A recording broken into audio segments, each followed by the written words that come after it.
আসসালামু আলাইকুম ওয়া রাহমাতুল্লাহ।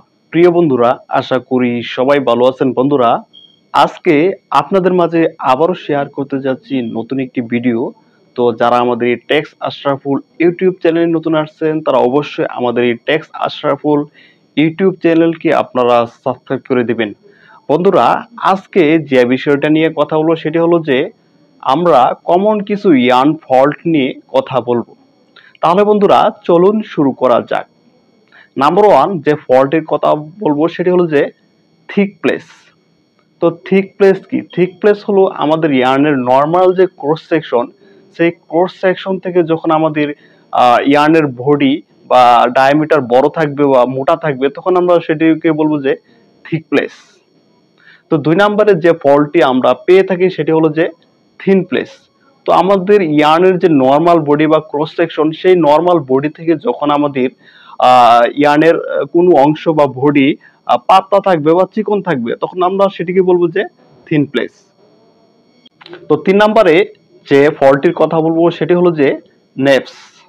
তো নেপস হলো আমাদের ইয়ার্নের ভিতরে যখন আমাদের ফাইবারের যখন জটলা প্রবেশ করবে, তখন আমরা সেটিকে বলবো যে নেপস। অর্থাৎ আমাদের ইয়ার্নের ভিতরে যখন কোনো ফাইবারের জটলা বা গুটি প্রবেশ করবে, তখন আমরা সেটিকে বলবো নেপস। তো এই নেপস সাধারণত এর ডায়ামিটার অনেক বড় থাকে বা অনেক মোটা থাকে, কিন্তু এর লেন্থ খুবই সামান্য থাকে। তো এটি হলো যে নেপসের ফল্ট। তো তারপরে যে বিষয়টি নিয়ে কথা বলবো 4 নম্বরে, সেটি হলো যে পিরিয়ডিক ফল্ট। তো পিরিয়ডিক ফল্ট কি? নির্দিষ্ট দূরত্বের পরপর যখন আমাদের ইয়ার্নের ভিতরে একটি ফল্ট চলে আসে, থিক প্লেস অথবা থিন প্লেস চলে আসে, তখন আমরা সেটিকে বলবো যে পিরিয়ডিক ফল্ট। তো 5 নম্বরে যে ফল্টের কথা বলবো সেটি হলো যে কাউন্ট ভেরিয়েশন। অনেক সময় দেখা যায় যে 30 কাউন্টের মধ্যে আমাদের ইয়ানের কাউন্ট চলে আসে 20 কাউন্ট, অথবা কাউন্ট বেড়ে হয়ে যায় গিয়া 45 কাউন্ট। তো এর মানে হলো যে আমাদের ইয়ার্নের মধ্যে কাউন্টের ভেরিয়েশন চলে আসছে। এটি হলো এক প্রকার ইয়ার্নের ফল্ট। 6 নম্বরে যে ফল্টের কথা বলবো সেটি হলো যে এফডি।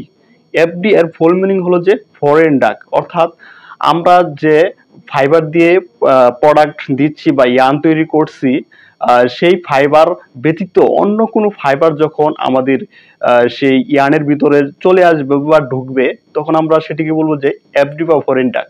তো ধরেন আমরা কটন দিয়ে ইয়ার্ন তৈরি করছি, সেখানে আমাদের কটনের বা কটন গাছের যে ছাল সেগুলো চলে আসছে, বা পাতার যে ফাইবার সেগুলো চলে আসছে, সেটিকে আমরা বলবো যে এফডি ফল্ট।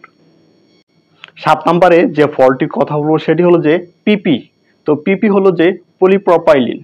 তো পলিপ্রপাইলিন যখন আমাদের ইয়ার্নের ভিতরে প্লাস্টিক জাতীয় ফাইবার চলে আসবে, ধরেন আমাদের কটন ইয়ার্নের ভিতরে প্লাস্টিক ফাইবার চলে আসছে, তখন আমরা সেটিকে বলবো যে পিপি বা পলিপ্রপাইলিন ফল্ট।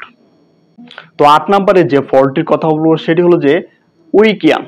অর্থাৎ আমরা যে ইয়ার্ন তৈরি করছি, কোনো সময় আমরা দেখব ইয়ার্নের ভিতরে যে আমাদের ইয়ার্ন ছিঁড়ে যাচ্ছে বা ব্রেকেজ হয়ে যাচ্ছে। এর মানে হলো যে আমাদের ইয়ার্নটা উইক, খুবই দুর্বল।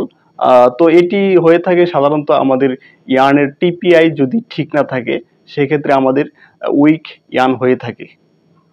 তো 9 নম্বরে যে ফল্টটির কথা বলবো সেটি হলো যে কালার ভেরিয়েশন বা শেড ভেরিয়েশন। অনেক সময় দেখা যায় যে আমাদের ইয়ার্নের মধ্যে শেড ভেরিয়েশন চলে আসে। তো এটি হলো ইয়ার্নের অন্য একটি ফল্ট। তো এই ফল্টটি মূলত বিভিন্ন প্রকার মিক্সের জন্য হয়ে থাকে। বিশেষ করে যখন আমরা বলরুম থেকে রিং পর্যন্ত সুতা তৈরি করার জন্য প্রসেসিং করব, তখন এই ফল্টগুলা হয়ে থাকে আমাদের। তো লাস্ট 10 নম্বরের যে ফল্টের কথা বলবো সেটি হলো যে হিয়ারিনেস। অর্থাৎ আমাদের ইয়ার্নের মধ্যে যদি অতিরিক্ত হিয়ারিনেস বা প্রোট্রুডিং ফাইবার চলে আসে, অর্থাৎ ফাইবারের প্রান্তগুলা বের হয়ে থাকে, তখন আমরা সেটি বলবো যে হিয়ারিনেস ফল্ট। তো বন্ধুরা, আজকের ভিডিওটা এ পর্যন্তই। সবাই ভালো থাকবেন, সুস্থ থাকবেন। আল্লাহ হাফেজ। আসসালামু আলাইকুম ওয়া রাহমাতুল্লাহ।